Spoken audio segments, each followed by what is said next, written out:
আসসালামু আলাইকুম রহমতুল্লাহ। আজকে হচ্ছে জুমাবার।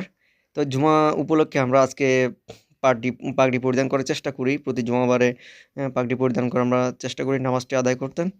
তো সেই উপলক্ষে চেষ্টা করি যারা পাগড়ি পরতে ইচ্ছুক থাকে তাদেরকে পাগড়ি পরিধান করাতে। এটা হচ্ছে আমার ছোট ভাই আ মোহাম্মদ তাহা, শায়ান তাহা।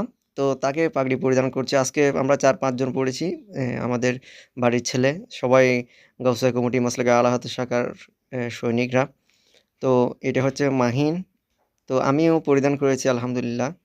তো এটা শেষ এ এটা হচ্ছে মোহাম্মদ রাশেদ। ও আমাদের একজন সাচ্চা আশিকে রসুল। এ যার অন্তরের মাঝেই ইশকে রসুলের ভরপুর থেকে আলহামদুলিল্লাহ অনেক খেদমত করে থাকে সুন্নিয়তের জন্য। তো আমরা চলুন ফাইনাল লুকটি দেখব সবার। मैं सुन्नी हूँ मुझ पर आला हजरत का फैजान है। मैं सुन्नी हूँ मुझ पर आला हजरत का फैजान है। सुन्नियों की रजा पहचान है।